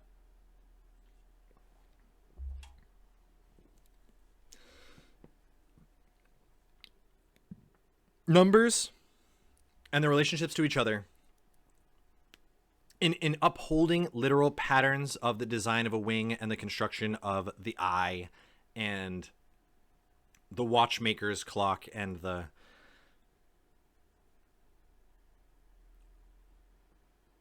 jukebox that plays instructions to build the greater jukebox, there are codes and dictations of language embedded in the DNA of the show and the system and the universe and the characters themselves. DNA as a stand-in, as a supplement, as an idea of a message within the thing that builds the thing is, again, critical to Scoop Universe. My experience with science, with learning, with evolution, with biology, with chemistry is instilled in everything that I see when it comes to the production of art and Scoop Universe and surrealism, and the inclusion of patterns like that exist semi-naturally is very important. And so there is a 4, 3, 2, 1 fall, pyramid, ascension, descension, whatever you want to call it, whatever order and direction you want to look at it, holding and giving structure to Scoop Universe. And the first of those things, the 4, is there are 4 corners to Scoop Universe. It turns out that the map and the organization of Scoop Universe is structured in a way where there are 4 points: north, south, east, and west. Pompala's planet is most closest to the west. Biscuit's original world is most closest to the east. Tripp occupies very close to the southern corner. And we see that a majority of the direction of the movement of the show and of the universe is northward, upwards. And if imagined in a scale where it is an X, Y, and Z axis, it is up the X axis, but looking down on a flat plane like this, where Z in many cases goes into the page. But this number 4 is represented and embodied in, again, those mystery machinations behind You Just Know. There is a east, west, south, and then a north, where that triangle, that upside down triangle, angles up towards its completion of this square and this 4 corners. We find that, I mentioned it before, the north borders the Ising clan episode. And again, that will not mean very much to you now, but it will eventually. This is, again, the visual structure that I want you to imagine the world of Scoop Universe. It begins on the west. It begins on Pompala's planet. And the loose trajectory of the direction of the show begins west. And for you, I suppose it's over here. It begins west. It goes into the center and down, slightly towards the south, and then will find itself looping up over to the east, looping back, and then up onto the north, where it finds itself again going in a direction that I will not reveal yet. But it takes this looping lullaby through these worlds: west, south, east, north, or so. The 4 corners play an immensely critical role to the movement of the characters. They tie into the map. They tie into the discovery of the map. Scoop isn't even necessarily aware of the fact that these 4 corners exist. Whether he finds that out, whether Tripp finds that out, whether Pampala finds that out, or whether Biscuit finds that out is to be determined.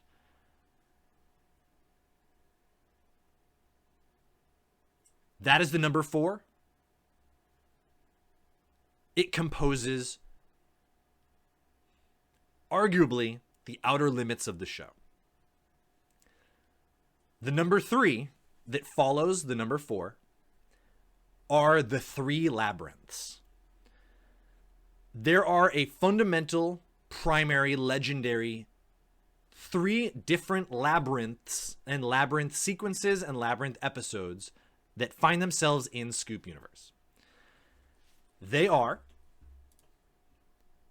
the Chess Maze Labyrinth, the Labyrinth of the Town, and then the Labyrinth of the Olympus Cloud Castle Bank.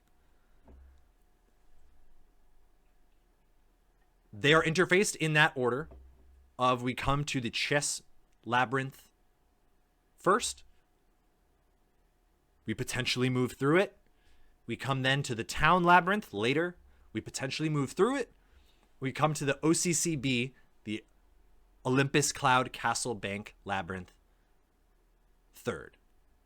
Is there chocolate? Probably in the Chess Maze one. There are more closer to minotaurs than factories in this labyrinth.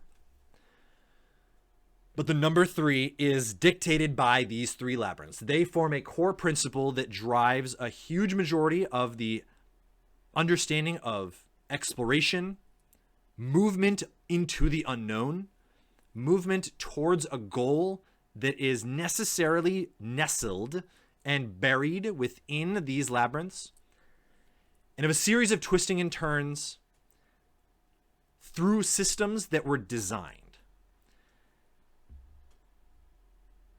Daedalus, like this, finds himself taking a number of different forms.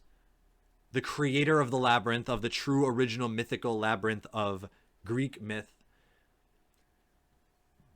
is paid homage, fromage, in Scoop Universe in a number of ways, and Scoop and many other characters find themselves at these labyrinths. The idea of a labyrinth to me is one of the most exciting, interesting, dynamic, and exploratory spaces that can exist in story form. And when shown on visual form, I think it is aggressively, disgustingly, violently underrepresented and underused. And we are packing the shit out of Scoop Universe with labyrinths. When you begin to look at warfare and evolution and communication and identity as being able to be seen in the context and form of these labyrinths, I think it just creates some of the most interesting things that you can see and go and follow alongside Scoop into the darkness like this. It would be what I want to see, and it is what we are going to see.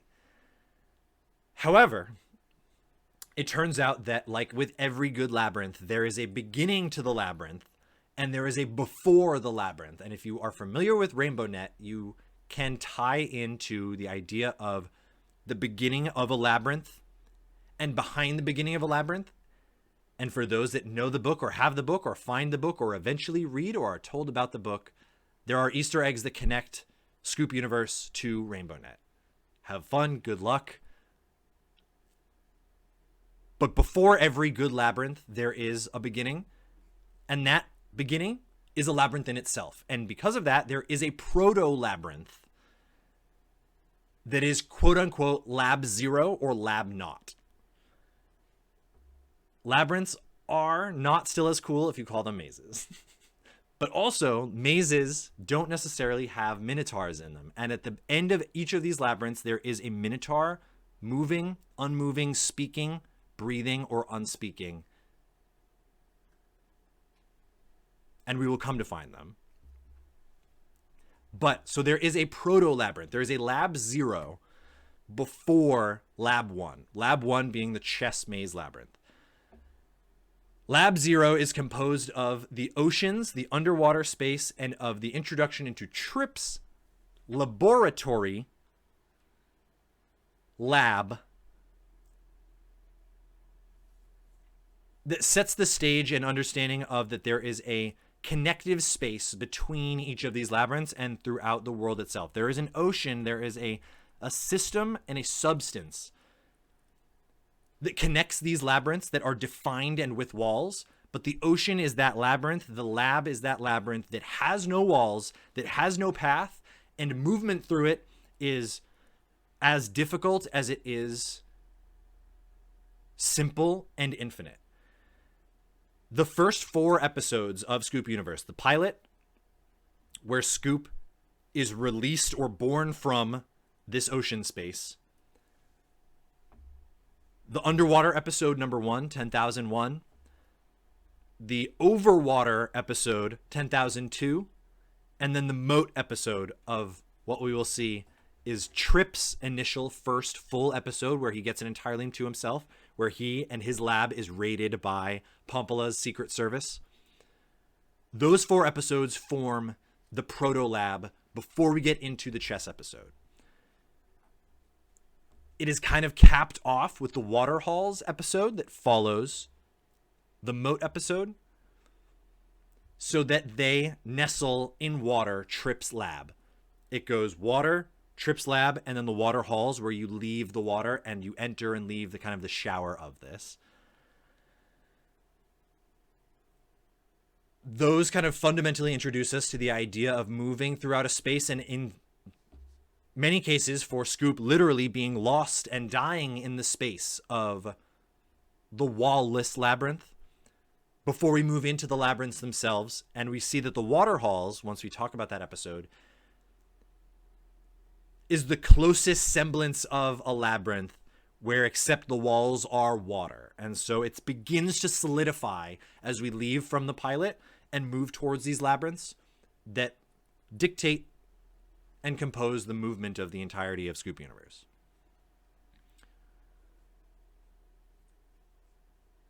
To just continue talking about some of these labyrinths and giving some little background info about this. Lab 1, the Chess Labyrinth, is a chess maze, hedge maze zone in the style of Alice in Wonderland, and yet certainly in the animated style of the movie, of the 50s movie of Alice in Wonderland, of this saturation of this hedge maze, Harry Potter traversing-esque, but without the darkness. It is an extremely noon sun-lit labyrinth between the gardens and hedges of combat, where there are these warriors, ladders, and competitions of predator and prey that we see played out in this first labyrinth. It is kind of a very normative labyrinth in the sense that every turn comes to perhaps a new character, and in the way that Alice in Wonderland herself traverses the labyrinth that has no walls in Wonderland and comes to take this left and there is the dinner party with the Mad Hatter, or takes this right and finds herself in the hedge maze of the Red Queen. We see this movement through kind of this very traditional idea of the surrealist, wonderlanded, competitive, populated labyrinth. There are many characters, many bright-faced characters that have chosen to enter this narrow battlefield. And we follow Scoop through this first labyrinth when he reaches it. Labyrinth 2, the Labyrinth of the Town, is a populated labyrinth, but a labyrinth in which its denizens have not chosen to be put into it. It is the city episode. There is a proximity to the urban that is like how Tripp represents the hyperfuturism of Scoop Universe. The town, which is actually closer to a city, a very, very urban city in which there is essentially no light throughout any of the episodes other than the light of streetlights and the moon. Those streets become a labyrinth in which the characters and population of it were born in that labyrinth. They did not go to it. And the movement through it becomes necessarily villainous in a completely new way, in a completely unique way. One in which there is a sorrow, depression, and abuse of power, and of deception that is unique to it and separate from Lab 1 that we saw. In the Lab 1 of the Chess Labyrinth, and of the combat between the characters in that world, it is one in which sharks signed up to go fight sharks. Their vision of you or of others as fish and edible things to them is part of that world. And it's up to them and it's up to the sharks to determine that. But the sharks that exist in the Labyrinth 2, in the Labyrinth of the Town and of the City, eat the fish that never wanted to be sharks, that were never going to be sharks, that never signed up to be sharks, never signed up to go into the tank that is surrounded with sharks. And this violence destroys those that are in the town and are forced to swim among them and are forced to swim among those that are taking the route of, I will eat you unless you say otherwise, and unless you fight me off. That very dark labyrinth is still, again, a populated one, and we see a lot of unique characters, and we see a lot of characters that come from other places or that seek to leave that labyrinth. But we traverse it when we get to it, and you will find out as well that Tripp isn't even the one, or sorry, Scoop isn't even really the one that is traversing that labyrinth, and we instead watch the traversal of it through the eyes of other characters, and in many cases, minority characters, giving them vision and communication and language and life. Their home world is circled around that lab number 2. But the definition of that just on this page is Labyrinth 2 lies between the twisting streets, a world mostly void of bald-faced warfare and instead of the crushing of the weak below systems of complexity. It is the oppression of the people. It is a labyrinth that pushes down, not pushes in. And how that plays out is in a very different way. And we will redefine even the definition of labyrinth further when we go from labyrinth 1, from labyrinth 0 to 1 to 2. Labyrinth 3 sits stereotypically, mythically, within the true labyrinth, the truest labyrinth that most closely approximates the Daedalus labyrinth of Greek mythology.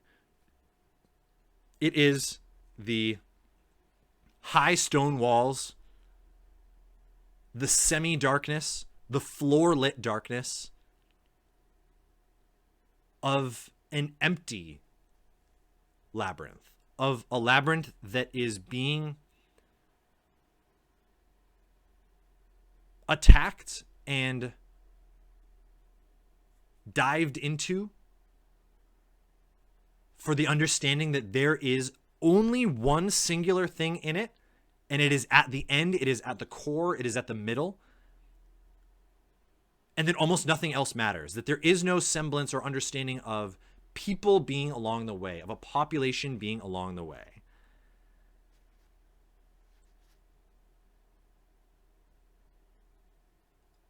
And yet that void, that emptiness, all that it comes to serve is to highlight the single actors that run through its corridors. And we also see that that episode runs concurrently along with a second episode. Those episodes take place in the Vanishing Sigma episodes. In the OCCB and the Olympus Cloud Castle Bank episodes, that labyrinth is below ground. It is hidden within the complex, and it was structured and built within the complex. And we come to learn who built it, but we'll get there when we get there. These 3 labyrinths essentially form the progress and, again, passageway of going from hyperpopulated, hyper-aware to hyperpopulated, semi-aware, or kind of semi-even signed up for, the semi-forced, and in many cases the lack of consent of existing in a labyrinth. And then the third labyrinth is the unpopulated one, in which there is only emptiness with a singular goal at the end, as all things are sort of shaved off as the population flees into the edges and out into the worlds away, and we go deeper and deeper and deeper into labyrinthhood. The third labyrinth is as far as one can plunge, or so we think, because it turns out that there is actually instead a fourth labyrinth that exists beyond the space of what a labyrinth really is, and then converts and spins that sentiment originally of Lab 0, of the labyrinth of ocean, of the labyrinth of water, of the labyrinth that has no walls and is therefore dubiously a labyrinth at all. We see another labyrinth that has no walls pop up after Labyrinth 3 is fully plunged, in which you break out of the walls, you interface with that Minotaur, and it opens the door to this fourth very bizarre and unknown space that we will come to see after. And in this way as well, we see a reversal of the 4-3-2-1-0 of the four corners, the three labyrinths, and the 2-1-0 that I haven't even talked about yet. But is this inversion, this mirror system of 4-3-2-1-0, 1-2-3-4. This scale, this membrane, provides this cellular structure to Scoop Universe that is filled in, fleshed in with the flavor, color, and language, as well as the glances of love of each of our heroes, heroines, villains, and villainesses. The final kind of structure that moves between, as I said, there were 2 episodes, acronym, flashback episode. 2 episodes, acronym, flashback episode. 2 episodes, 2 acronym, flashback episode. This 2-1-2-1-2-1. There's another system, again, that we see in the lab episodes that separates each of them. And it turns out that it is, again, a progressively, not exponentially, but linearly growing, critically, the word of importance is growing system. There are 0 episodes between Lab 0 and Lab 1. Lab 0 composed, as I said, of the pilot, Underwater 1, Overwater 2, the Moat episode, and then Semi-Waterhalls episode. It is essentially Lab 0, everything up until Lab 1, or the Chess Labyrinth. So there are 0 episodes between 0 and 1. There is 1 episode, the ASMR episode, between Lab 1 and Lab 2. Lab 1 is the chess episode. Lab 2 is the town episode, the city episode. There are 2 episodes between Lab 2 and Lab 3, and there are 3 episodes between Lab 3 and Lab 4. This means that that's how we get the full split and the spectrum of all the episodes. There is this widening gap between our depths of Labyrinth. We have to spend that much more time traveling alongside Virgil like this into the underworld. The actual time manipulation grows and swells, and we have to take these massive events and these massive separations and dives back into history occur as we move closer and deeper into these labyrinths and discover closer and closer to the truth and to the ultimate Minotaur at the end of the final labyrinth, whichever one that happens to be. And so again, we'll probably end up talking about this a lot more later, but again, as a quick repeat refresher of what I just said, there are 0 episodes between Lab 0, the proto-lab of the oceans, and the laboratory of Tripp. 0 episodes between that and Lab 1, the chess lab. Then there goes 1 episode, the ASMR episode, and then we find ourselves in the town. And then there are 2 episodes,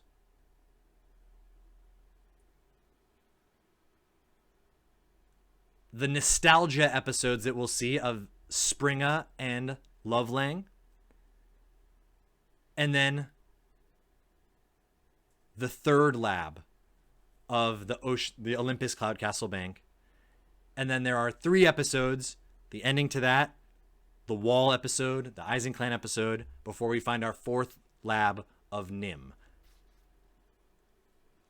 All you really need to know or understand is, again, that there is this system of growth and separation and time dilation. As we plunge deeper, we manage to get, or have to take time to get further and further away. Another final and funky element to mention about these structures is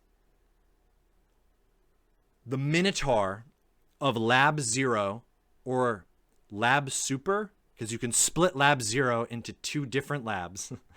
But again, that may make more sense to you eventually. But the Minotaur of Lab Super, of Lab Super 0, of Lab Prime 0 is the incoming structure The Minotaur of Lab Naught or Lab Sub-Zero is the capture. The Minotaur of Lab 1 is escape. The Minotaur of Lab 2 is the truth. The Minotaur of Lab 3 is nothing. And the Minotaur of Lab 4 is return.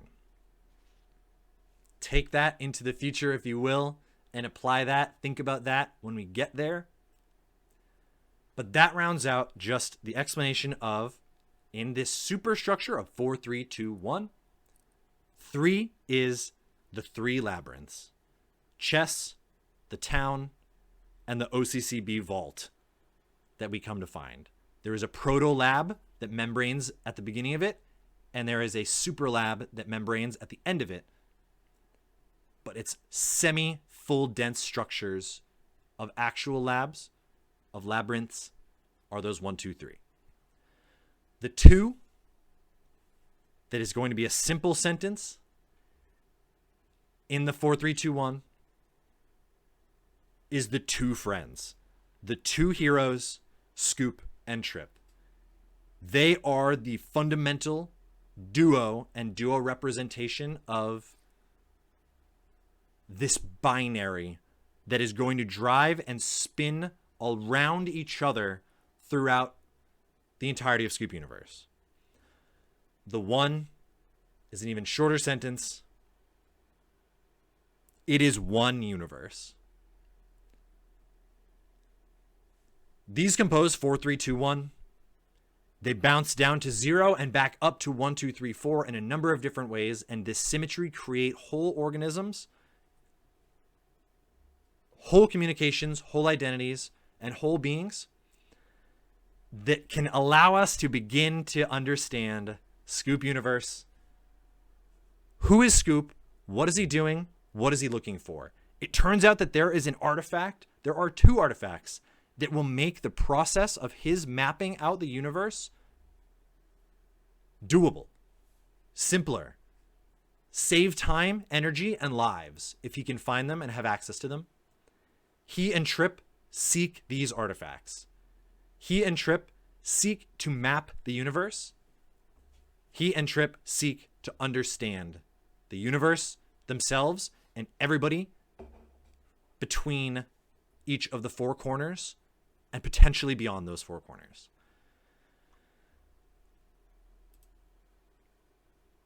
With the help of Pompala and Biscuit, they are going to go out into the universe, into Scoop Universe. And this is where we're going to end tonight's episode of Scoop Universe, of the beginning of the introduction of Scoop Universe. Thank you, everybody, for enduring my heavy-lidded monologue, story, introduction. I'm going to be saving this episode. I'm going to be converting this episode and keeping it, pulling from it, alluding to it. There's a lot more to talk about. I've hit you with so much theory and construction and organization and pattern and wall of these labyrinths. And I'm so excited to show you the colorful characters and worlds in each of these and between and outside of and sitting atop of each of these walls. It's going to take a long time. Like I said, there are 18 episodes to go through.